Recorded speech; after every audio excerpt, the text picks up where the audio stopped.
साथियों, चतरा लोकसभा निर्वाचन क्षेत्र झारखंड के 14 लोकसभा निर्वाचन क्षेत्रों में से एक है। झारखंड के 17 जिले का इतिहास काफी पुराना है।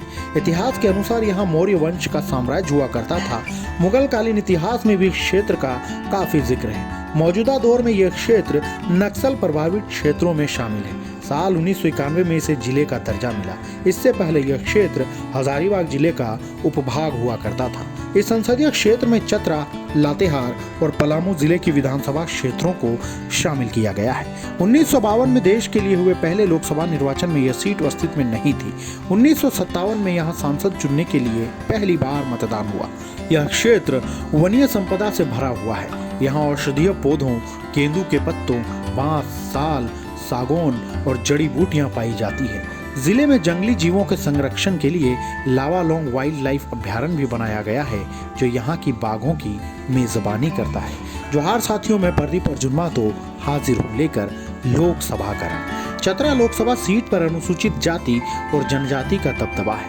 इसके अलावा यहाँ पिछड़ी जातियों की भी अच्छी खासी संख्या है। इस सीट पर बीजेपी और कांग्रेस को 3-3 बार, जनता दल और राजद को 2-2 बार और 2 बार निर्दलीय प्रत्याशियों को जीतने का मौका मिला है।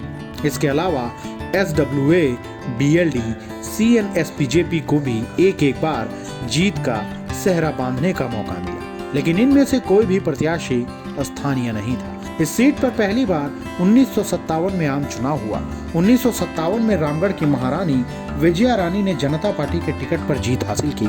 इसके बाद 1962 और 1967 के चुनाव में उन्होंने निर्दलीय चुनाव लड़ा और जीत का स्वाद भी चखा। लेकिन 1971 में पहली बार चतरा में कांग्रेस का खाता खुला और शंकर दयाल सिंह को जीत मिली। आपातकाल के बाद 1977 में जनता पार्टी के सुखदेव प्रसाद वर्मा यहाँ से सांसद चुने गए, लेकिन 1980 में फिर से कांग्रेस ने वापसी की और रंजीत सिंह विजय हुए। 1984 में भी कांग्रेस के प्रत्याशी योगेश्वर प्रसाद योगेश जीते। 1989 और 1991 में जनता दल से उपेंद्र नाथ वर्मा को जीत मिली थी। 1996 में पहली बार यहाँ कमल खिला और बीजेपी के धीरेन्द्र अग्रवाल लगातार 2 बार जीते। 1999 में बीजेपी के नागमणि कुशवाहा ने कमल खिलाया था। 2004 में धीरेन्द्र अग्रवाल ने पाला बदलकर राजद के टिकट पर चुनाव लड़ा और जीत हासिल की। 2009 में निर्दलीय उम्मीदवार इंदर सिंह नामधारी सांसद चुने गए। 2014 और 2019 की मोदी लहर में सुनील कुमार सिंह यहां से जीतकर दिल्ली पहुंचे। 2019 के चुनाव में बीजेपी के सुनील सिंह ने कांग्रेस के मनोज कुमार यादव को 3,77,871 वोटों से हरा दिया। तो साथियों, आपको कैसी लगी चतरा लोकसभा सीट के बारे में दी गई ये जानकारी, हमें जरूर बताएं।